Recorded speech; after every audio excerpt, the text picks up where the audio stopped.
오늘은 MRI 하드웨어와 관련된 두 번째 시간입니다. 지난 시간에 우리가 MRI 전체 시스템과 더불어서 이제 마그넷과 관련된 것을 주로 보았었고, 오늘은 여기 있는 것처럼 이제 코일과 관련된 얘기를 해보겠습니다.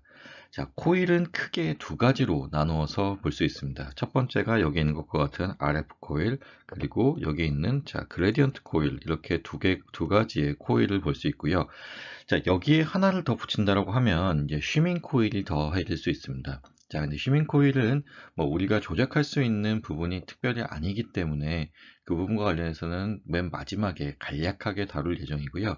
자, RF 코일 같은 경우는 지난 시간에도 말씀드렸듯이 우리의 몸과, 자, 우리가 MRI 직접 촬영할 때 우리의 몸과 가장 가까운 위치에 놓이게 됩니다.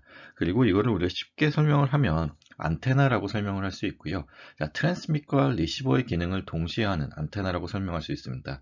자, 그리고 또 하나의 핵심적인 부품이 여기 있는 그레디언트 코일인데요. 자, 그레디언트 코일이라는 것은 MRI에서 얻어지는 신호의 공간 부호화라는 것.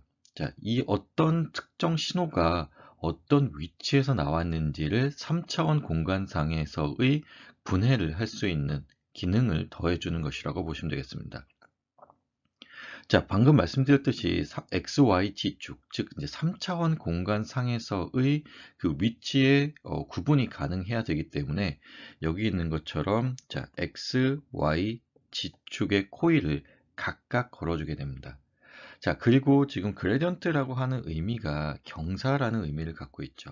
자, 그래서 그레디언트 코일이 하는 역할은 원래 메인 자장이라고 하는 비제로의 그 주 자장에 약간의 경사 자장을 더해줘서 자, 위치에 따라서 모든 위치가 서로 다른 자장을 갖게 하는, 자, 3차원 공간으로 나누어서 보면 자, 위치에 따라서 모든 위치가 서로 다른 자장을 갖고 있게 만들어 주도록 하는 장치입니다.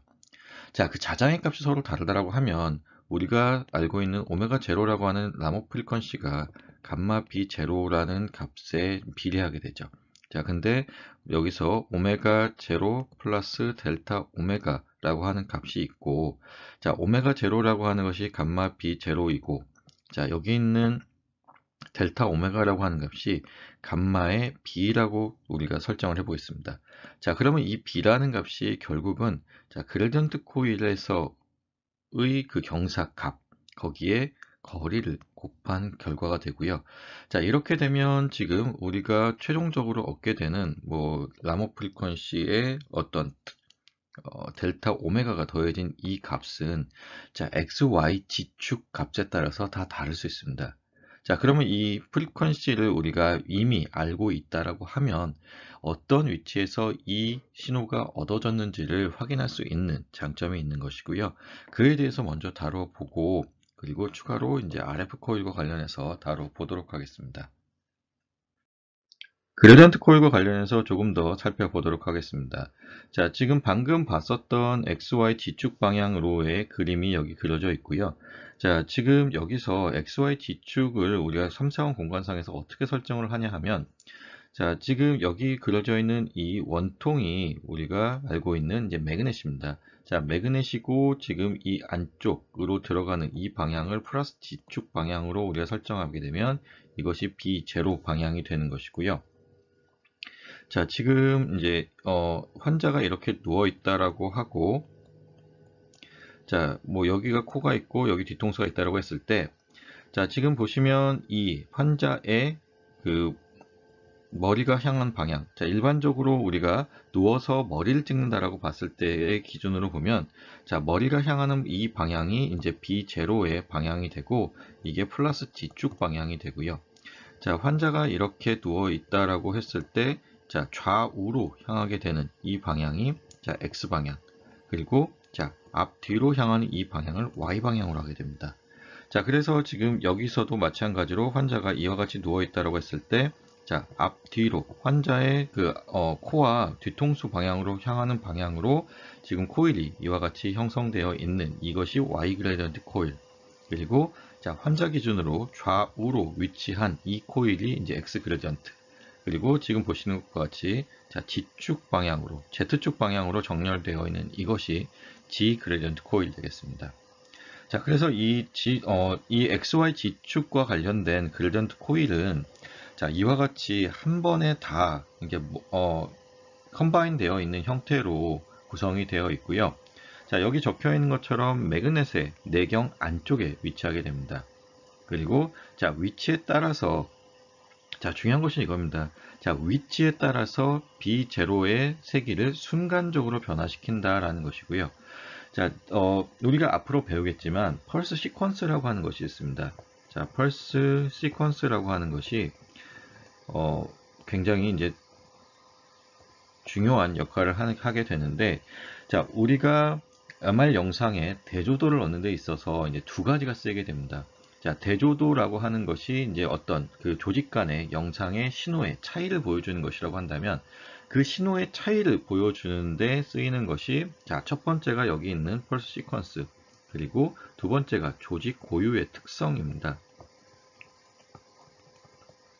자, 그러면 이제 조직 고유의 특성이 있고, 이제 펄스 시퀀스를 이용해서 우리가 이제 대조도의 차이를 달리 할 수 있는 건데, 자, 펄스 시퀀스라고 하는 것은, 자, 여기 있는 시퀀스라고 한 단어는 어떤 시간에 대해서 나열한다라는 의미가 있는 거고, 그러면 여기 있는 펄스 시퀀스라고 하는 것이 결국은 펄스를 시간에 대해서 나열한다라는 것입니다. 그리고 우리가 여기서 사용하는 펄스에는 이제 두 가지 종류가 있습니다. 자, RF 펄스가 있고요. 자, 그레디언트 펄스가 있는 것입니다. 그러면 이 그레디언트 펄스라고 하는 것을 우리가 이제 펄스 시퀀스를 통해서 순간순간 변화시켜 주는 것이고요. 그 변화시켜 줌에 따라서, 자, 여기 있는 것처럼 순간순간 변화시켜 주고, 그 변화시켜 줌에 따라서 위치에 따른 어떤 B0 혹은 그 자장의 크기가 달라진다라는 것입니다. 자, 그래서 이것을 우리가 스페셜 엔코딩 혹은 이제 공간 부호화라고 하는 건데, 자, 공간의 위치를 우리가 파악할 수 있다라는 의미로서 공간 부호화로 사용하게 됩니다. 자, 그리고 이제 그레디언트 코일 같은 경우는 짧은 시간에 굉장히 큰 어떤 에너지를 소모하게 됩니다. 자, 이상적으로는 그레디언트 펄스는 이와 같은 사각형의 형태의 펄스로 주면 좋은데, 사실 이렇게 주게 되면 이제 그 장비에 무리가 가기 때문에 일반적으로는 이와 같은 사다리꼴의 형태로 그레디언트 펄스를 인가하게 됩니다. 그래도 어쨌든 높은 매그니튜드를 갖는 그레디언트 펄스를 짧은 시간에 이런 램핑 업과 램핑 다운을 해주기 때문에 장비에 굉장히 많은 에너지 소모, 그러니까 다시 말하면 열이 나게 되고요. 그 열을 식혀주기 위해서 자, 순행 방식과 공냉 방식을 동시에 사용하게 됩니다. 실제로 MRI 내부에 물이 들어가서, 물론 이제 그 물이 뭐 같이 섞여 있는 것은 당연히 아니고요. 자, 수도관과 같은 그런 파이프 형태로 물이 들어가게 되고요. 그 물로 인해서 이 그레디언트 코일이 냉각이 되게 됩니다.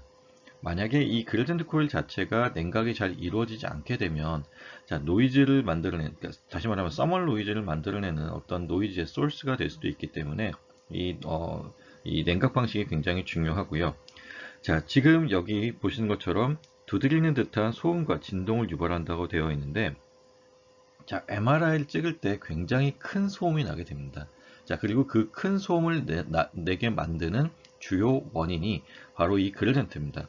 방금 전에 말씀드렸듯이 짧은 시간 안에, 자, 이러한 그 짧은 시간 안에 이 램핑 업을 하고 유지하다가 다시 램핑 다운을 하는 이와 같은 형태의 그레디언트 펄스를 굉장히 XY 지축 방향으로 짧은 시간에는 많은 변화를 주면서 인가하게 됩니다.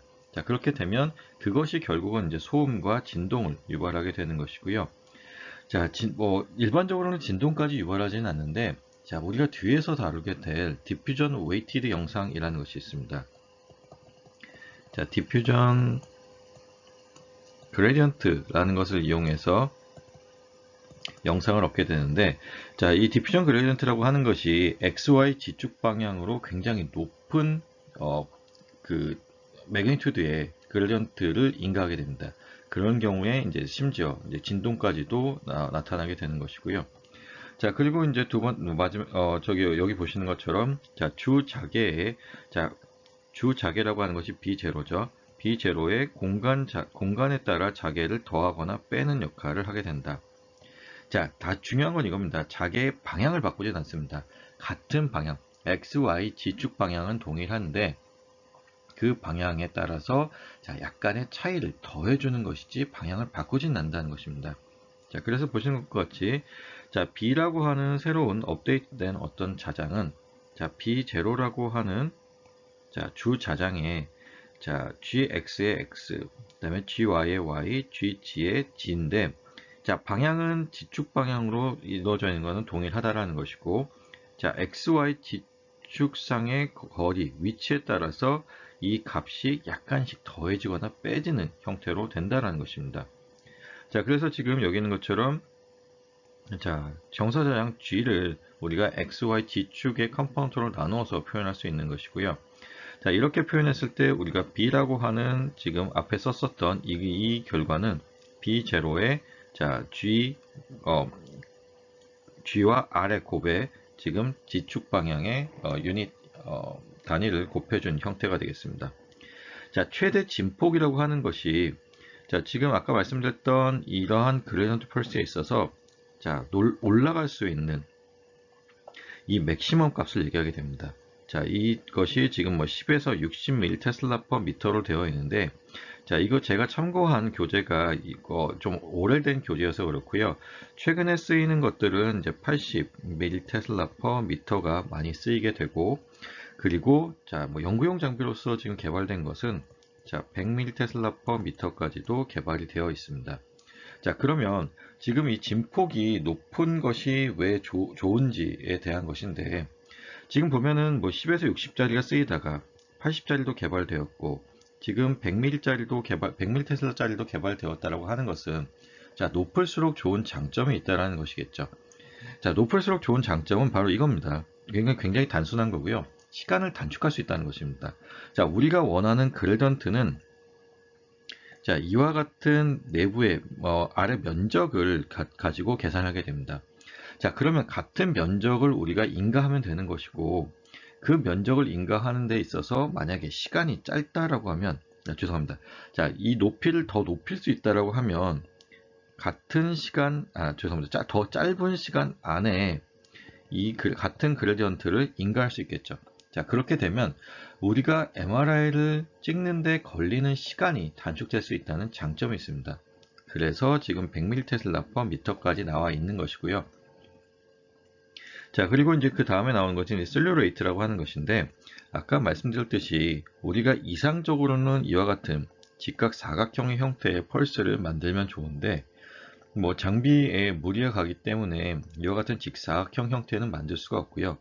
그래서 주로 이제 사용하는 것이 이와 같은 형태의 자, 사다리꼴 형태를 이용하게 됩니다. 그랬을 때 자, 지금 자, 0의 위치에 있다가 우리가 원하는 뭐 여기가 지금 뭐 50mm 뭐 테슬라라고 한다면 자, 우리가 원하는 이 진폭까지 올라가는데 걸리는 시간이 있겠죠. 자, 그리고 이 기울기가 있을 텐데요. 이 기울기를 뜻하는 것이 지금 여기 있는 것처럼 슬류 레이트입니다. 자, X축이 시간의 단위가 되고 높이가 지금 이제 진폭, 매그니튜드 값이니까 여기 있는 것과 같은 뭐 50mT 테슬라 퍼 여기 단위가 빠졌네요. 미터의 형태로 되어 있을 거고요. 자, 그러면 지금 여기 있는 것처럼 미리 테슬라 퍼 미터 나누기 다시 밀리세컨드의 단위로 되어 있는 이것이 슬루 레이트가 되는데 자, 슬루 레이트는 높으면 높을수록 좋은 경사자장 코일이 되겠습니다. 자, 그리고 이제 뭐 PNS라고 하는 것이 지금 이거와 그러니까 슬루 레이트와 관련된 것인데 자, DBDT라는 얘기로도 하게 됩니다. 자, 어떤 특정 시간 안에 그 그레디언트가 변화하는 그 정도를 얘기하는 것이고요. 자, Peripheral Nerve Stimulation의 약자입니다. 자, 말초 신경이 자극이 일어나게 됩니다. 경사자장의 변화가 굉장히 많게 되면 자, 손끝이나 발끝 같은 그 페리페럴 너브가 스티뮬레이션 돼서 이제 짜릿짜릿한 그런 느낌을 받게 됩니다. 자, 그것이 뭐 인체에 위해가 되는지 안 되는지는 아직 밝혀지진 않았지만 그래도 인체가 느낄 수 있다라고 하면 이제 고통스러울 정도가 될 수 있기 때문에 그것을 규제하기 위해서 자, 여기 있는 것처럼 자, 40 테슬라 퍼 세컨드라고 하는 자, 여기 슬루 레이트의 규제를 두게 되는 것입니다. 그레디언트 코일의 동작 원리를 좀 더 자세히 알아보기에 앞서서 개념적인 부분을 좀 먼저 간략하게 보고 넘어가도록 하겠습니다. 자, 여기 있는 이 코일이 자, Z축 방향으로 이제 형성되어 있는 그레디언트 코일이고 아래쪽은 지금 Y축 방향으로 형성되어 있는 그레디언트 코일입니다. 자, 지금 이제 마주보는 두 개의 코일이 지금 여기 그려져 있고요. 자, 자세히 보시면 전류가 흐르는 방향이 다릅니다. 지금 여기 화살표가 표시하고 있는 것이 전류의 흐름을 표시하고 있는 것인데, 전류의 흐름이 서로 반대로 형성되어 있습니다. 자, 그러면 뭐가 달라지냐 하면, 자, 전류가 이와 같이 되어 있고, 이러한 방향으로, 자, 이러한 방향으로 지금 흐른다라고 했을 때, 플레밍의 오른손 법칙에 의해서 지금 이쪽 방향, 아래쪽에서 위쪽으로 자장, B가 형성되게 됩니다. 자, 그러면 지금 주어진 그림에서 자, 오른쪽 부분은 위에서 아랫방향으로 전류가 흐른다라고 봤을 때 플레임의 오른손 법칙에 의해서 지금 자, 주자장의 방향이 지금 이 방향으로 형성되어 있고 주자장의 방향과 반대 방향으로 자장이 형성되게 됩니다. 자, 그리고 지금 오른쪽에 있는 이 코일은 자, 앞쪽에서 아래쪽에서 위쪽 방향으로 전류가 흐른다라고 되어 있고 그랬을 때 자, 바깥쪽에서 안쪽 방향 물론 이제 바깥쪽에서 안쪽 방향이죠. 자, 오른쪽에서 왼쪽 방향 다시 말하면 B0의 방향과 같은 방향으로 자장을 형성하게 됩니다. 자, 그런데 이 GG라고 하는 어떤 그레디언트 값이 그렇게 굉장히 큰 값이 아니기 때문에 자, B0라고 하는 값에 비하게 되면 그 값이 그렇게 크지 않습니다. 자, 그래서 여기에 뭐 약간 더해지는 그런 형태로 형성이 되는 것이고요. 자, 지금 왼쪽과 오른쪽 방향에서 서로 반대 방향의 자장을 형성해 두었기 때문에 자, 가운데 부분에서는 0의 값을 갖게 됩니다. 자, 그것을 지금 다시 그려 놓은 것이 여기 있는 것이고요. 지금 헷갈리지 말아야 될 것이 보시면 자, B0 방향이 여기서는 이 방향으로 형성이 되어 있습니다. 자, 그러면 지금 여기는 B0 방향에 더해지는 형태인데 가장 많이 더해지는 부분이 여기 이 부분이 되는 것이고 여기는 B0 방향의 역방향으로 되어 있기 때문에 B0를 우리가 감소시키는 형태로 되어 있습니다. 자, 그래서 지금 보시는 것과 같이 자, 이와 같은 경사가 형성이 되어 있는 것이고, 자, 지금 여기가 X가 아니라 Z가 되겠죠. 자, Z축 방향의 거리가 되는 것입니다. 그리고 여기에 이제 B0가 더해지게 되면, 자, 일정 양의 옵셋이 그냥 위로 올라가는 형태가 되는 것이고, 지금 여기 표현된 이만큼의 그레디언트가 위치에 따라서 더해지는 형태로 형성된다라고 생각하시면 되겠습니다. 자, Y축 방향의 그레디언트 같은 경우에는 지금 보시는 것처럼 자, 지금 보시는 것처럼 그러니까 이렇게 반을 나눴을 때 자, 위에 위치하는 코일이 서로 같은 방향의 전류가 흐르고 있고요. 자, 아래에 위치하는 코일이 서로 같은 방향의 전류가 흐르고 있습니다. 자, 그렇게 되면 지금 자, 여기는 이 코일이 이렇게 동그란 형태로 되어 있다라고 봤을 때 지금 여기 위에서 봤었던 것처럼 자, 이 방향으로 전류가 흐르게 되면 지금 자, 주자장의 방향에 더해지는 방향으로 전류가 흐르게 됩니다. 자, 그런데 아래쪽 방향은 지금 자, 반대 방향으로 전류가 흐르고 있죠. 그렇게 되면 주자장의 방향에 역방향으로 자장이 형성이 되게 되는 것이고요. 자, 그러면 지금 아랫 방향에 있어서 그 자장의 방향이 서로 다르기 때문에 지금 자, 아랫 방향을 기준으로 자, 위쪽과 아랫 방향을 기준으로 봤을 때 이와 같은 경사 자장이 형성된다라는 것입니다. 자, 그것에 대해서 조금 더 이제 자세히 설명한 것이 여기 왼쪽에 그려진 그림을 참고하시면 좋겠고요. 그래서 보면 지금 맨 위쪽은 지금 가장 큰 더해지는 자장이 형성되어 있고 이것이 가운데 부분에서는 0이 되었다가 자, 제일 아래쪽으로 갔을 때 역방향으로 제일 많이 상쇄시켜주는 방향으로의 자장의 감소가 일어나게 됩니다. 자, 이것에 대해서 조금 더 자세히 다음 장에서 설명을 좀 이어가도록 하겠습니다. 자, 여기 오른쪽에 그려진 그림에서 참고할 수 있듯이, 자, x, y, g축 방향을 우리가 이와 같이 정의했을 때, 자, x축 경사 좌장이 만들어진 결과가 지금 x축 방향으로 모든 위치에서 서로 다른 그레디언트 값을 갖게 하는 것입니다.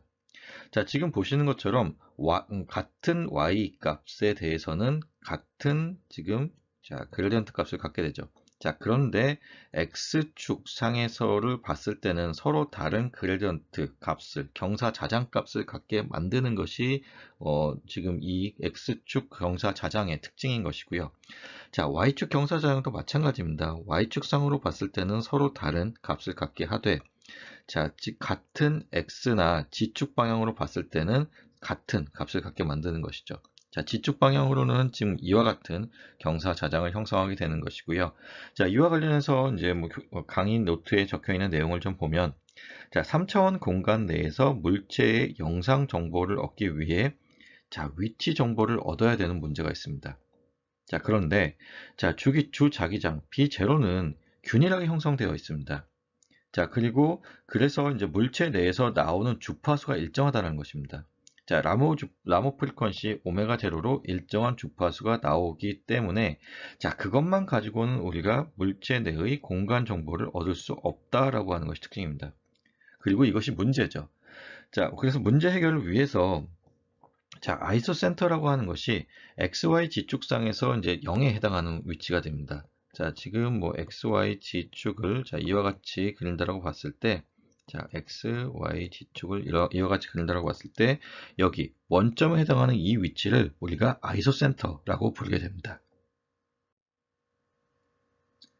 그리고 이 아이소 센터에서는 이제 공간 좌표가 0,0,0이기 때문에 여기서는 이제 B0 값과 같게 되고요. 자, 뭐 B라고 하는 값이 B0 값과 같게 되는 위치이고요.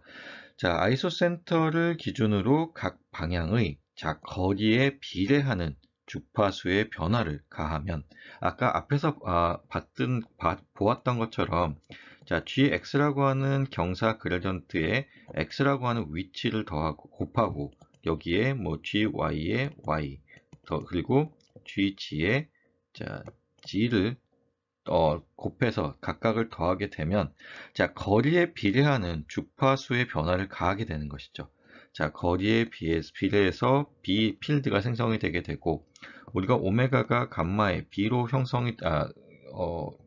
오메가 값이 감마의 B로 정의되어 있기 때문에 결국은 이 B 값을 달리함으로써 오메가 값이 달라진다는 것입니다.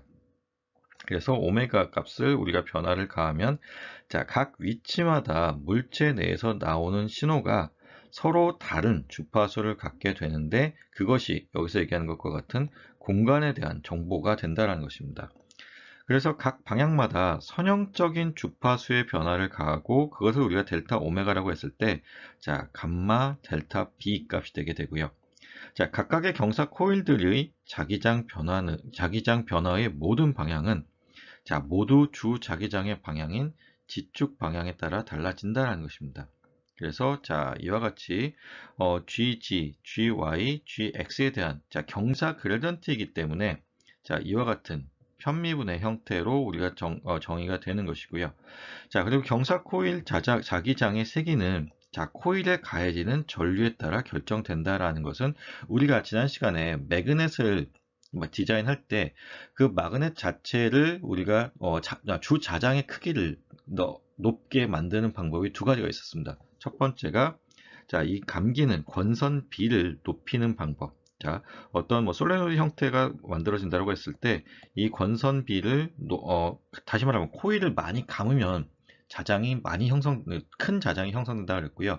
그리고 두 번째가 전류의 크기를 크게 하는 것이었습니다. 자, 그리고 여기서도 마찬가지입니다. 이 코일, 지금 여기서 얘기하는 그레던트 코일도 기본적으로는 매그넷과 같은 원리로 동작하는 것이기 때문에 자, 경사 코일 자기장의 세기는 당연히 전류에 따라 결정되고 다시 조금 더 말씀드리면 큰 전류를 흘리게 되면 그 값이 더 커지게 되겠죠. 자, 우리가 MRI 영상을 얻을 때, 자, 목적하는, 그러니까 원하는 이상적인 형태가 있을 거고요. 그 영상의 이상적인 형태가 있을 거고, 그 이상적인 형태에서 벗어나는 것을 우리가, 자, 영상의 왜곡, 혹은 이제 영어로는 아티팩트라고 얘기를 하게 되는데, 자, 뭐, 이 아티팩트에는 굉장히 여러 가지가 있을 수 있습니다. 뭐, 노이즈도 어떤 일종의 아티팩트 중에 하나고요. 그리고, 자, 지오메트릭 디스토션이라고 하는 건데, 자, 기하학적인 영상의 왜곡이 있을 수 있습니다. 가령, 자, 내가 찍고자 하는 것이 이와 같은, 제가 좀 잘못 그렸어도 이해해 주고요. 자, 동그란 형태의 어떤 원을 찍고자 했고, 그 찍은 결과가 이와 같이 동그란 형태의 원이 나와야 되는데, 자, 그러지 못하고 이와 같은 형태로 뭐 길쭉한 원이 나온다든지, 아니면 찌그러진 원이 나오게 되는 경우들이 있습니다. 자, 이와 같은 형태의 영상 왜곡을, 자, 지오메트리 디스토션이라고 얘기를 하게 되고요. 자, 이 지오메트릭 디스토션이 생기는 주 원인은, 자, 그레디언트의 불균일성에서 기인하게 됩니다.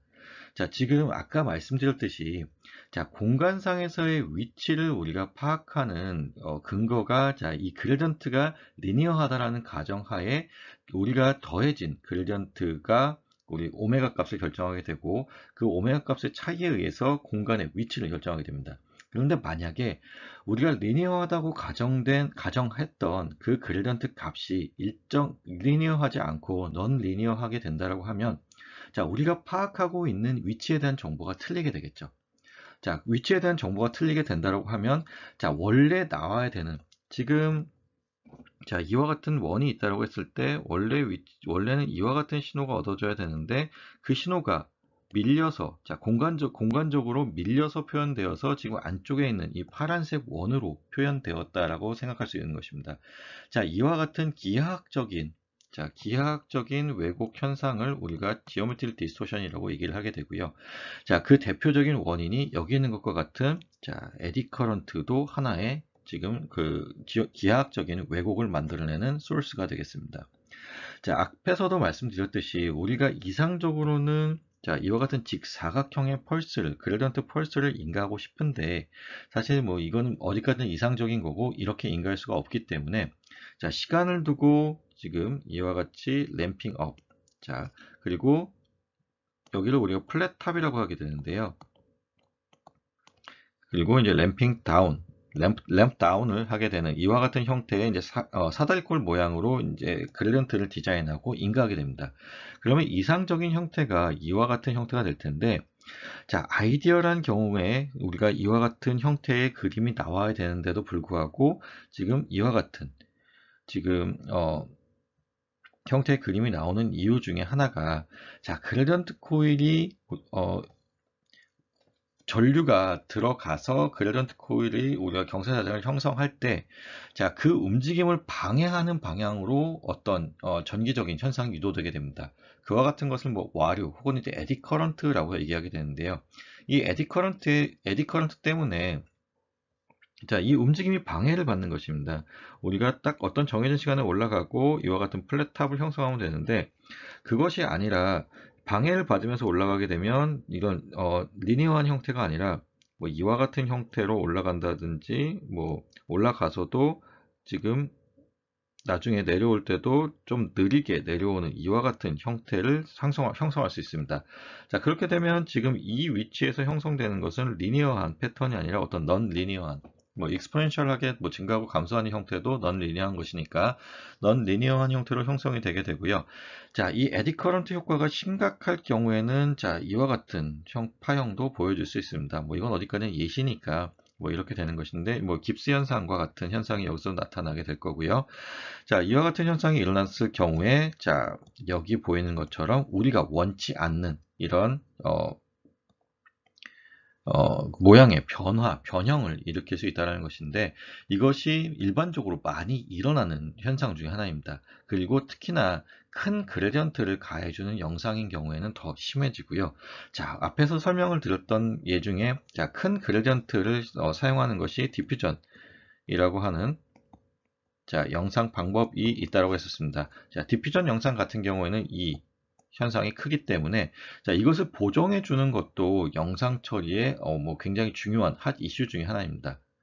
자, 그래서 뭐 항상 이와 같은 불균일성이 있다라는 것 한번 기억하고요. 자, 근데 여기서 더 중요한 것은 자, 그레디언트 코일을 이용해서 우리가 3차원 공간 보호화가 가능하다는 것이 이제 중요한 포인트라고 기억하시면 되겠습니다. 다음은 RF 코일과 관련한 얘기입니다. 자, RF 코일은 우리가 앞에서 다뤘었던 RF 익사이테이션을 수행하고 그리고 또 RF 디텍션을 하는 것이 이제 RF 코일의 주요 기능입니다. 자, RF 익사이테이션과 관련된 것을 우리가 이제 트랜스밋이라고 얘기를 하게 되고요. RF 디텍션과 관련된 것을 이제 리시버라고 얘기를 하게 되는데, 자, 제가 일전에 말씀드렸듯이 트랜시버 코일이라는 것이 있습니다. 자, 트랜시버 코일이라고 하는 것은 트랜스밋과 리시버를 동시에 수행하는, 자, 동시에 임플리멘테이션 되어 있는 코일을 얘기하게 되고요. 주로 뭐 7테슬라와 같은 이제 초고자장 MRI의 경우에 트랜시버 코일을 사용하게 됩니다. 자, 그리고 일반적인 경우에는 다시 말하면 이제 뭐 3테슬라 이하의 이제 코일에 대해서 장치에 대해서는 자, 트랜스밋과 리시버를 따로 분리하게 됩니다. 자, MRI 내부에 트랜스밋 코일이 들어가 있고요. 자, 그리고 리시버 코일만 따로 디자인을 해서 사용하게 됩니다. 자, 리시버 코일만 따로 디자인을 하는 것에 대해서 이제 장점을 설명을 하면 자, RF 코일은 이제 인체에 가장 가깝게 붙게 된다고 했습니다. 그러니까 가장 가깝게 위치하게 된다라고 얘기를 했었고요. 자, 그렇게 되었을 때 인체의 모양에 따라서 자, 머리를 찍게 되면 머리를 감싸는 형태, 뭐 어깨를 찍는다면 어깨를 감싸는 형태에 따라서 디자인을 하게 됩니다. 자, 이 디자인을 할 때마다 트랜스밋 파트가 같이 들어가게 되면 아무래도 코일의 부피도 커지고 그리고 비용도 비싸지겠죠. 그래서 아예 트랜스밋 파트를 3테슬라 MRI 이하에서는 그 스캐너 안에다가 이제 인서트 한 형태로 만들게 되고, 자, 리시버 파트만 따로 디자인하게 됩니다. 자, 그래서 지금 보신 것처럼 RF 코일이라고 하는 것은 자, 스핀의 세차 운동을 유발한다라고 하는 것이 지금 트랜스밋 기능을 얘기하는 것이고, 자, 스핀으로부터 유도 전류를 획득한다라고 하는 것이 지금 리시버 와 관련된 얘기를 하는 것입니다. 자, 뭐 그 형태에 따라서 뭐 볼륨 코일이 있고 이제 서피스 코일이 있는데, 자, 볼륨 코일은 지금 A와 B에 그려져 있는 형태가 이제 볼륨 코일 되겠습니다. 자, 3차원 볼륨 영상을 우리가 얻을 수 있는 코일을 우리가 볼륨 코일이라고 하게 되고요. 일반적으로 병원에서 사용하는 코일들은 대부분 다 볼륨 코일입니다. 그리고 일부 자, 어떤 신체에서 일부만 우리가 영상을 얻고 싶은 경우에 사용하는 코일이 이제 서피스 코일이 되는 것인데, 자, 이와 같은 싱글 룹 코일을 우리가 서피스 코일이라고 얘기를 하게 됩니다. 자, 그리고 요즘에는 이제 페이즈 어레이 코일이라고 하는 자, 이와 같은 이제 서피스 형태의 코일을 여러 개를 붙여서 사용하는 코일을 사용하게 됩니다. 자, 이 원리는 무엇이냐면, 자, 이 각각이 하나의 안테나입니다. 지금 보면은 자, 들어가고 나오는 이 입력단과 출력단이 있는데, 자, 하나의 안테나로 지금 볼륨 코일을 만든 것이고, 이와 같은 것도 하나의 안테나인데, 이 안테나를 여러 개 사용하는 코일을 이제 페이즈드 어레이 코일이라고 하게 됩니다. 자, 이와 같은 뭐 RF 컴포넌트들을 여러 개 붙여서 이제 영상을 찍는다라고 생각하시면 좋겠고요. 자, 그러면 이렇게 여러 개를 썼을 때 가질 수 있는 장점은 자, 지금 얘와 얘의 장단점을 우리가 비교해 봐야 될 텐데, 자, 지금 보시는 것과 같이 오른쪽에 있는 게 볼륨 코일, 왼쪽에 있는 게 지금 서피스 코일에 해당되는 것이고요. 자, 서피스 코일의 장점은 이렇습니다. 뭐 뒤에서 제가 영상을 보여드리겠지만, 자, 이와 같은 어떤 원을 공의 형태를 찍는다고 봤을 때, 서피스 코일을 이 위치에 대고 영상을 얻게 되면, 자, 이 서피스 코일과 가까이 위치한 이쪽 부위의 영상이 굉장히 선명한 영상이 얻어지는 반면에 서피스 코일로부터 멀리 떨어져 있는 곳은 영상이 거의 나오지 않습니다. 다시 말하면 자, 이 위치의 영상을 굉장히 높은 해상도로 높은 해상도로가 아니라 높은 SNR로 얻을 수 있다는 장점이 있습니다. 자, 그거에 반해서 볼륨 코일 같은 경우는 자, 서피스 코일 같은 경우는 이제 가까이 위치할 수 있고 지금 특정 부위에 대해서 높은 SNR을 얻을 수 있는데 볼륨 코일 같은 경우는 자, 호모지니어스한 자, 균일한 영상을 얻을 수 있는 반면에 상대적으로 SNR이 좀 떨어지는 단점이 있습니다. 자, 그래서 이것을 우리가 극복하기 위해서 사용하는 것이 자, phased array coil, 즉 이제 서피스 코일을 여러 개를 붙여서 사용하는 것이고요. 자, 하나의 안테나로 신호를 얻는 것보다 여러 개의 안테나로 신호를 얻었을 때 더 많은 신호를 얻을 수 있다라고 하는 그러한 원리로 이해하시면 좋을 것 같습니다. 자, 그리고 결국은 이 phased array coil이라고 하는 것이 자, 특정 위치에서 얻어지는 신호의 정보가 있는 것이기 때문에 자, 이것을 이용해서 우리가 이제 강의 후반에 다루게 될 자, 패스트 이미징 기법을 우리가 사용하게 됩니다. 이곳에 대해서는 이제 나중에 설명하도록 하겠습니다. 자, 뭐 어드밴스드 이미징 영상 기법 중에 자, 뭐 영상의 획득 속도를 가속화시키는 방법이 있고요. 그 대표적인 게 이제 뭐 그라파라고 하는 그리고 센스라고 하는 것이 이제 대표적인 이제 영상 가속 방법 중에 하나인데 이 두 가지 영상 가속 방법이 자, 여기 phased array coil을 가지고 이제 linear combination 하다라는 가정 하에 이제 풀게 되는 그런 어떤 수학적인 구조를 갖고 있기 때문에 자, 최근에 사용되는 MRI 영상의 자, 코일의 형태는 다 거의 대부분이 이 phased array coil이라고 생각하시면 되겠습니다. 자, 실제 서피스 코일과 이제 볼륨 코일을 보여드리는 것이고요. 자, 그것을 이용해서 얻은 영상입니다. 자, 지금 보시면 서피스 코일을 이용한 여기 안 써 있네요. 서피스 코일을 이용한 영상이 왼쪽, 그리고 이제 볼륨 코일을 이용한 영상이 오른쪽이 되겠습니다. 자, 서피스 코일을 보시게 되면 자, 지금 서피스 코일이 이 위치에 있고 영상을 찍은 것인데 자, 가까이 있는 쪽은 굉장히 밝게 보이는 반면에 멀리 있는 쪽은 거의 영상이 없게 나오게 되죠. 자, 이것이 서피스 코일의 특징인 거고요. 자, 그리고 지금 볼륨 코일 같은 경우는 이제 전체적인 머리가 이제 균일한 어떤 인텐시티로 나오게 되는데 자, 자세히 보시게 되면 이 내부에 자, SNR이 좀 떨어지는 것을 볼 수 있습니다. 자, 그리고 같은 위치에서의 영상을 비교했을 때도 마찬가지입니다. 자, 지금 왼쪽의 영상이 더 밝고 지금 높은 SNR을 보이는 반면에 오른쪽 영상 같은 경우는 지금 약간 밝기도 좀 떨어지는 반면 자, 노이즈도 좀 많이 올라오는 것을 볼 수 있습니다. 자, 그러면 이제 phased array coil은 아이디어는 이겁니다. 자, 지금 왼쪽에 보이는 것처럼 자, 이와 같은 잘 보이는 영상을 자, 안테나를 여기 하나, 만약에 여기 하나, 여기 하나, 여기 하나 놓고 얻게 된다라고 하면 자, 오른쪽에 있는 영상과 비교했을 때 더 좋은 자, SNR이 높은 영상을 얻을 수 있게 되겠죠. 자, 그것이 지금 이 서피스 코일을 연결해서 만든 자, 여러 개의 서피스 코일을 가지고 만든 phased array 코일의 장점이 되겠습니다.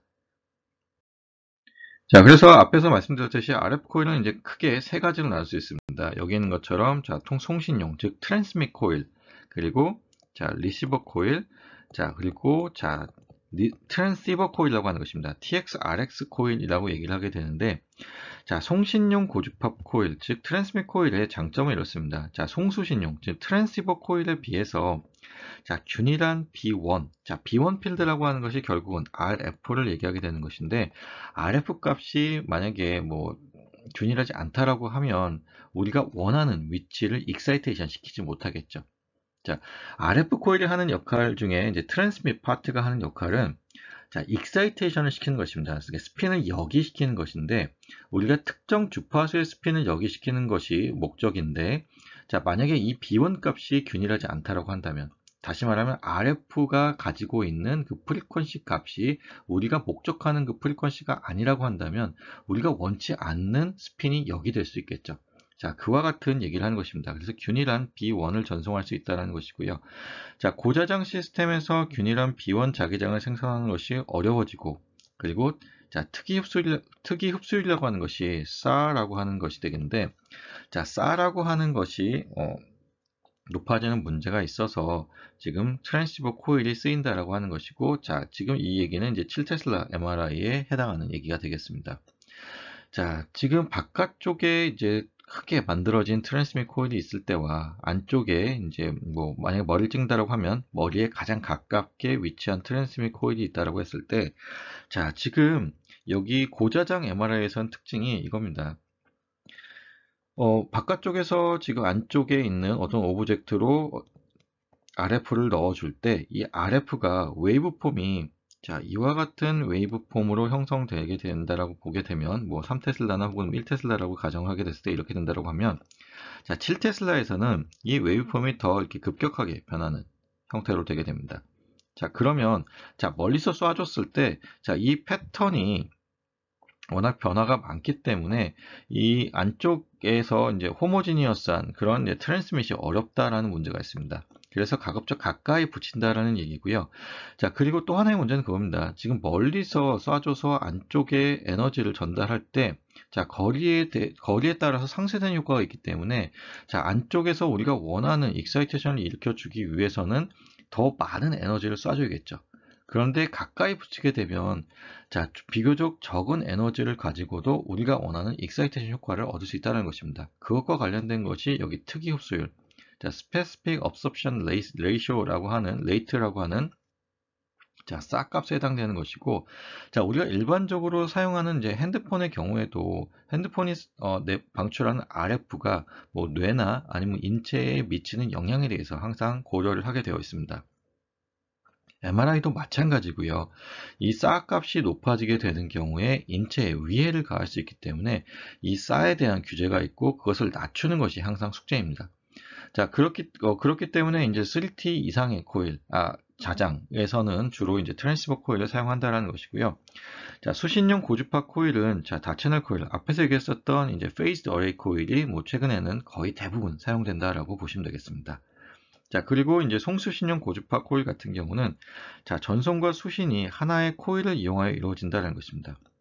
자, 어떤 순간에는 이게 수신용 코일로, 어떤 순간에는 이게 송신용 코일로 쓰인다는 것이고요. 그럼 이것이 어떤 순간엔 이렇고, 다른 순간엔 또 다르게 쓰이기 위해서는 그것을 우리가 조절할 수 있어야겠죠. 자, 그래서 여기 있는 것처럼, 자, 어떤 이제 핀 다이오드의 핀 다이오드를 이용해서, 자, 여기는 그림이 없고요. 자, 핀 다이오드를 이용해서 그 이제 순간을 컨트롤하게 된다라는 것이 주로 알려진 얘기인데 제가 RF 전문가는 아니어서 이제 자세하게는 알지를 못합니다. 그래서 나중에 이제 RF 전문가를 초빙해서 한번 강의를 들어볼 예정이고요. 물론 여러분들이 원한다면요.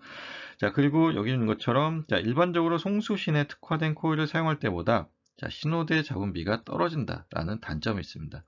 자, 그렇지만 자, 이 싸라고 하는 문제가 더 크기 때문에 지금 이제 트랜시버 코일을 이제 사용하게 된다라는 것이고요. 자, 그래서 지금 여기 이제 RF 코일과 관련된 얘기가 설명이 나와 있고요. 뭐 이것에 대해서는 아마 여러분들이 한번 살펴보시면 될 것 같습니다. 코일이 지금 여기 위치한 것이고 그 코일에서 얻어진 신호를 자, 지금 변조된 파형이라고 하는 것이 내가 원하는 그 RF 신호입니다. 그것을 이제 RF 파워 앰프를 통해서 넣어주게 되는데 이 스위치가 붙게 되고 그러면 이제 커플러를 통해서 이제 트랜스밋이 일어나게 되는 것이고요.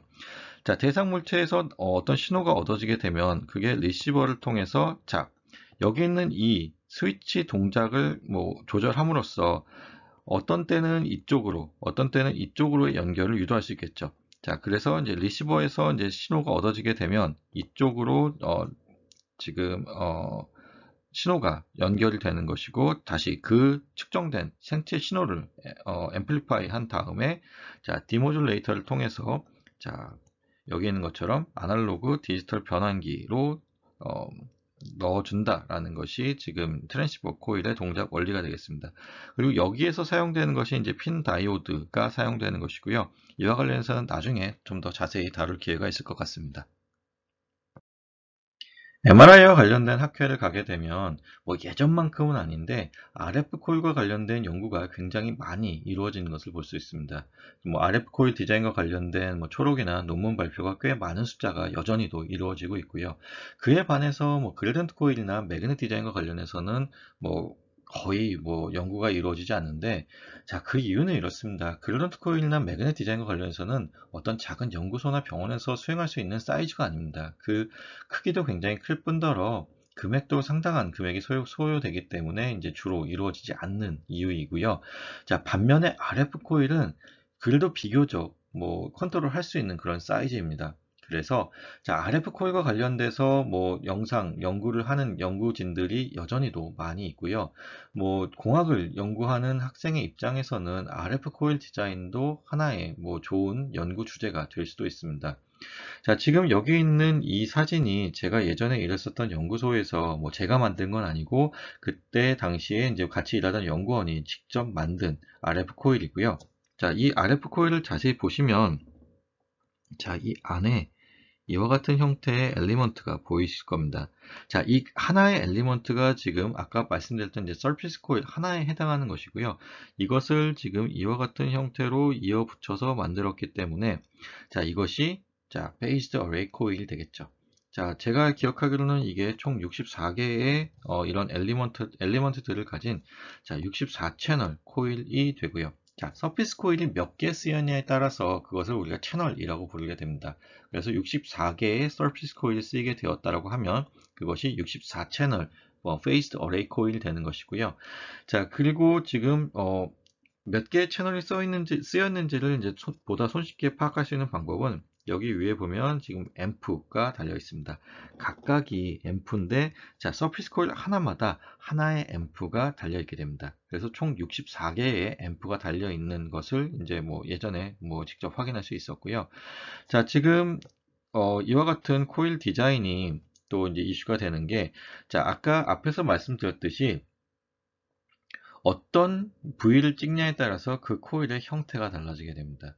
자, 그리고 같은 머리를 찍는 데 있어서도 머리와 가급적 가까이 붙어 있는, 죄송합니다. 머리와 가급적 가까이 붙여서 찍을수록 그 SNR이 높아질 수 있기 때문에 가급적이면은 인체에 불편함을 주지 않으면서 보다 SNR을 높이기 위한 노력이 더해지고 있습니다. 그리고 최근에는 자, 뭐 그냥 단순히 머리를 찍는 코일로 눈도 찍을 수 있는데 자, 그렇게 됐을 경우에 이제 머리를 찍을 때보다는 아무래도 눈을 찍는 부위가 더 작겠죠. 자, 머리의 볼륨보다 눈을 찍는 볼륨이 더 작을 텐데 그러면 이제 그 눈을 찍기 위해서는 눈에 더 가깝게 붙이면 좋을 수 있습니다. 자, 그래서 뭐 눈을 찍기 위한 뭐 안경 형태의 뭐 코일을 디자인한다든지 그와 같은 연구가 많이 이루어지고 있고요. 지금 보시면 이제 뇌를 찍기 위한 코일, 그리고 자, 어깨를 찍는 코일, 자, 무릎을 찍는 코일, 그리고 이제 여성들 같은 경우에 이제 브레스트를 찍는 코일, 그리고 서비컬 스파인이라고 하는 것이 자, 이제 우리가 뭐 그 목을 찍는다라고 하시면 되는데요. 자, 그러니까 그 척추를 봤을 때 자, C스파인, T스파인, L스파인이라고 하는 것이 있습니다. 주로 간단하게 설명을 하면 자, 우리가 목 부위에 있는 뼈를 이제 C스파인이라고 얘기를 하고 자, 등 쪽에 있는 뼈를 우리가 T스파인, 그리고 엉덩이 쪽에 있는 척추를 우리가 L스파인이라고 얘기하게 됩니다. 그래서 뭐 C스파인, T스파인, L스파인이라고 얘기하게 되는데 자, 여기서 얘기하는 cervical spine이라고 하는 것이 결국은 이제 C-spine, 그러니까 다시 말하면 목뼈를 측정하는 코일이 되는 것이고요. 지금 보면은 여기 있는 요것이 이제 머리를 측정하는 것에 자, 지금 이 부위가 목을 측정하는 것이 더해진 형태로 보시면 되겠습니다. 그래서 일반적으로 머리를 찍을 때 목을 찍는 코일도 같이 넣어서 들어가는 경우가 많고요. 왜냐하면은 자, 우리가 머리를 찍을 때 척추, 그러니까 C스파인 쪽에 가까이 위치한 이제 손에도 같이 찍어야 되는 경우도 있기 때문에 손에나 중뇌도 같이 찍어야 되는 경우도 있기 때문에 자, 브레인 코일과 그러니까 헤드 코일과 이제 저 C스파인 코일은 같이 이제 사용하는 경우들이 많고요. 그리고 뭐 많이 사용되지는 않지만 이제 무릎이 아니라 저기 발목과 같은 앵클 코일이 있고 자, 이와 같은 코일이 좀 특이하죠. 자, 우리가 앞에서 설명했던 것 중에 자, 초고 저장 MRI가 죄송합니다. 초전도 자석을 이용한 MRI가 아닌 경우에는 어, 그 개방형 MRI가 있다고 했었습니다. 자, 그 개방형 MRI에 사용되었던 코일들이고 뭐 최근에는 거의 사용되지 않는 그런 형태가 되겠습니다. 자, 이와 같이 코일의 디자인도 하나의 이제 연구 주제로서 굉장히 좋은 것이라고 생각하면 좋겠고요. 뭐 이것과 관련해서 관심이 있으면 뭐 저한테 얘기를 해주시면 뭐 이와 관련된 연구자를 섭외해서 뭐 강의를 한번 또 진행해 보도록 하겠습니다. 자, 각각의 RF 코일에 대해서 이제 실제 사진들을 보여드리는 것입니다. 지금 여기 보시는 것이 자, 헤드 코일이고요. 자, 앞에 이와 같은 거울이 붙어져 있는 이유는 자, 두 가지입니다. 뭐 실험의 목적이 있을 수도 있고요. 또 하나는 이제 환자한테 좀 안정감을 주기 위한 것입니다. 자, 지금 이제 환자가 MRI 안에 위치했을 때 실제로 이제 그 여기 보호만 보이게 되고 안쪽 보호만 보이게 되고 굉장히 답답하고 이제 폐쇄공포증을 느낄 수도 있습니다. 자, 그러한 경우에 자, 이 거울을 통해서 이제 바깥 상황을 보게 되면 누군가가 나를 지금 계속 지켜봐주고 있다는 그런 안정감을 주기 위해서 이와 같은 거울을 붙이는 이유도 있고요. 또 다른 이유는 우리가 이제 펑셔널 MRI, 즉 fMRI 실험을 할 때 자, 시각 자극을 주는 경우가 있습니다. 자, 그리고 그 시각 자극을 주기 위해서 이 거울에 어떤 거울에 반사되는 그런 원리를 이용해서 시각 자극을 실제로 주는 그런 실험을 하기도 하고요. 자, 지금 여기 보시는 것이 이제 우리가 어, T스파인, 그러니까 이제 등뼈를 측정하는 그런 코일의 형태라고 보시면 되겠습니다. 자, 지금 보시는 것이 이제 실제 환자한테 코일을 장착한 모습이고요. 지금 보시면 이 환자 같은 경우는 머리도 찍으면서 지금 뭐 가슴 쪽도 같이 찍는다라고 보시면 되겠습니다. 자, 지금 여기는 숄더 코일을 지금 장착해 놓은 상태이고, 자, 이것이 이제 바디 코일이라고 할 수 있는데, 자, 몸 전체를 다 찍는 것입니다. 자, 그리고 지금 보시면 여기 엘리먼트들이 좀 나눠져 있는 것이 보일 수 있을 텐데요. 자, 바디 어레이 코일 되겠습니다. 자, 헤드도 어레이 코일 형태로 만들 수 있는 것처럼 바디도 이와 같이 여러 개의 서피스 코일을 연결해서 어레이 코일을 만들 수 있는데, 자, 이때의 특징은 지금 이와 같이 뭐 아예 몸에 묻고 들어갈 수 있게 만드는 것이 특징이고요. 자, 그렇기 때문에 문제가 되는 것은 이겁니다. 사람이 숨을 쉬게 되면 그 숨을 뭐 들이쉬고 내쉴 때마다 코일의 위치가 약간씩 바뀌게 됩니다. 자, 그리고 그 바뀌는 것에 따라서 영상에 왜곡이 생길 수 있겠죠. 자, 그래서 어, 일반적으로는 이제 MRI 촬영을 하는 동안 그 환자한테 숨을 좀 참으라고, 가급적 숨을 좀 참으라고 얘기를 하게 되는데, 그 시간이 그렇게 뭐 짧지 않습니다. 적어도 뭐 1분 이상의 시간이 소요가 되는데, 그 시간 동안 숨을 계속 참고 있는다라고 하는 것이 좀 많이 힘들겠죠. 자, 그래서 요즘은 그냥 자연적으로 호흡을 하는 과정 중에 영상을 얻고 그 영상에서 생기는 호흡에 의한 아티팩트, 그러니까 호흡에 의한 영상 왜곡을 보정하는 기술을 개발하는 것도 또 하나의 핫 이슈 중에 하나입니다. 자, 뭐 이것을 이제 뭐 영상 왜곡의 보정으로 볼 수도 있고요. 아니면 이제 모션에 의해서 생기는 아티팩트로 보고 그러니까 모션에 대한 효과를 제거해주는 것으로 생각할 수 있습니다. 자, 뭐 전통적인 영상 처리 방법을 이용하는 방법도 있고, 그리고 어떤 카메라를 이용해서 그 위치 정보를 얻고 그 위치의 변화에 따라서 그래디언트를 다시 매핑 시켜주는 것도 가능하고요. 또 다른 것은 이제 요즘 많이 이용되는 자, 인공지능을 이용해서 이제 모션에 의한 아티팩트를 제거하는 것도 가능합니다. 자, 앞에서 보여드렸었던 이제 그 홈메이드 코일을 다시 보여드리는 것이고, 지금 이 코일 같은 경우는 자, 여기 앰프가 총 8개, 이쪽에 4개, 그럼 뒤쪽에 4개 달려 있으니까 총 8개 달려 있게 되죠. 그래서 지금 8채널 코일이 되겠습니다. RF 콜과 관련된 마지막 얘기입니다. 자, 지금 여기 보시는 것처럼 레코딩이라고 되어 있긴 한데, 실제로는 이제 리시버와 관련된 얘기가 되는 것이고요. 뭐, 시그널 디텍션이라고 생각하시면 되겠습니다. 자, 여기 보시는 것처럼 이제 트랜스밋과 관련했을 때, 우리가 나무 프리퀀시의 그 주파수 대역에 맞춰서 트랜스밋을 시키게 되죠.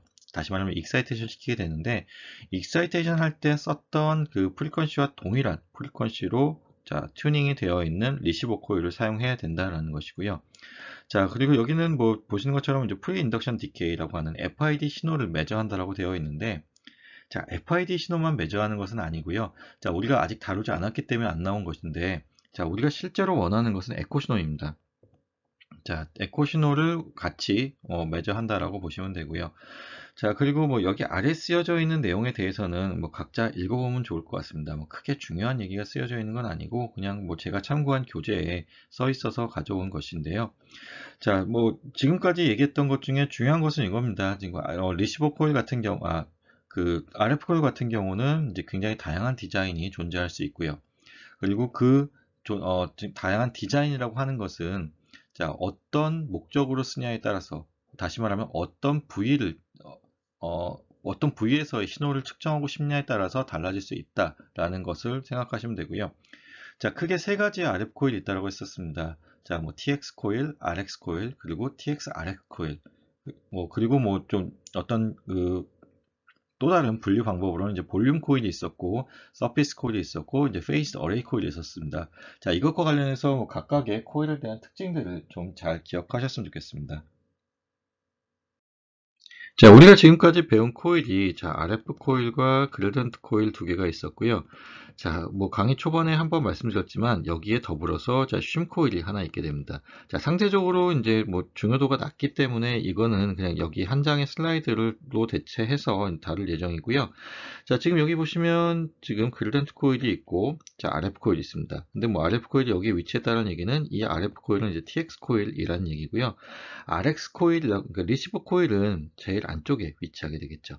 자, 그리고 이것과 더불어서 여기 있는 것처럼 이제 쉼 코일이 존재하게 되는데, 쉼 코일의 역할은 지난 시간에도 간단하게 설명드렸지만, B0라고 하는 주 자장을 균일하게 유지하는 것입니다. 자, B0라고 하는 주 자장이 균일해야 되는 이유 중에 하나가, 오메가 제로라고 하는 것이 굉장히 중요하기 때문에 그렇죠.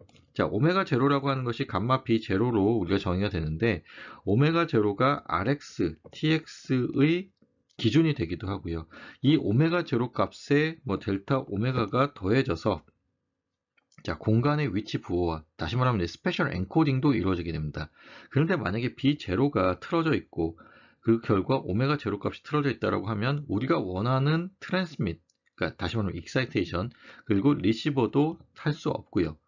자, 그리고 공간 부호화도 틀어지게 됩니다. 그렇기 때문에 B0가 균일하게 유지되는 것이 굉장히 중요한데, 그래서 이 쉬밍과 관련해서는 이제 두 가지가 존재하게 됩니다. 자, 여기 보시는 것처럼 이제 패시브 쉼이 존재하고요. 그리고 나서 액티브 쉼이 존재하게 됩니다. 자, 패시브 쉼이라고 하는 것은 지난 시간에 사진으로 잠깐 보여드렸던 것처럼 어떤 철로 만든 빔이나 어떤 조각을 실제 MRI에 위치시키는 것입니다. 자, 이와 같은 형태로 이제 MRI에 위치시키는 것인데, 이것은 이제 MRI를 만드는 초창기에 그 엔지니어가 이제 캘리브레이션 과정을 통해서 이제 수동으로 조절을 하게 되는 것이고요. 실제로 여러분들이 MRI를 오퍼레이팅 하는 과정에서는 액티브 쉬밍을 조절해서 B0를 균일하게 만들게 됩니다. 자, 그리고 그 결과가 그 RF 픽이라고 하는 것이 결국 이제 라모 프리퀀시에 해당하는 픽이 얼마나 샤프하게 나오냐라는 것을 가지고 우리가 판단하고, 그리고 이것이 우리가 목적하는 라모 프리퀀시에서 얼마나 벗어나 있는지를 가지고 판단하게 됩니다.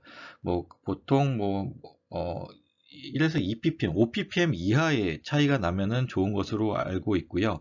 자, 그래서 지금 액티브 쉼 같은 경우는 실제 쉬밍 코일을 여기 있는 것처럼 MRI 내부에 넣어서 여기에 전기를 흘려줌으로써 적절한 그 B0 값을 만들어주는 그 컨디션을 찾아주는 것이 쉼 코일 역할입니다. 자, 그리고 뭐 이런 B0 값에 영향을 많이 받는 뭐 EPI 영상이나 뭐 아까 말씀드렸던 디퓨전 영상 같은 경우는 B0 값에 영향을 많이 받기 때문에 그러한 영상을 찍기에 앞서서는 항상 뭐 액티브 쉬밍을 뭐 여러 번 반복해서 해주는 과정을 통해서 B0 값을 조금 더 균일하게 만들어 주게 되고요. 자, 지금까지 했던 내용 요약하면 오늘 배웠던 내용은 그레던트 코일, 그 다음에 RF 코일, 이제 쉬밍 코일과 관련해서 얘기를 했고요. 자, 그레던트 코일은 뭐 계속 반복한 얘기지만 스페셜 엔코딩과 관련되고, RF 코일 같은 경우는 이제 트랜스밋과 리시버와 관련되고, 쉬밍 코일은 B0를 균일하게 만들어주기 위한 코일에 관련되는 것이다 라는 것 말씀드리고요. 자, 하드웨어와 관련해서는 뭐 더 많은 얘기를 할 수 있겠지만 실제로 연구에서 쓰이는 것은 그렇게 많지 않기 때문에, 우리가 할 수 있는 것은 그렇게 많지 않기 때문에, 자, 하드웨어와 관련된 것은 지난 시간과 이번 시간 2시간에 걸쳐서 한 것으로 마치도록 하겠습니다. 자, 다음 시간에는 이제 그 영상 대조도와 관련된 얘기를 할 텐데, 이것과 관련해서 얘기를 하고, 그리고 나서 이제 K-스페이스와 관련해서 또 다루도록 하겠습니다. 자, 그럼 오늘 강의는 여기까지 하고 마치도록 하겠습니다. 감사합니다.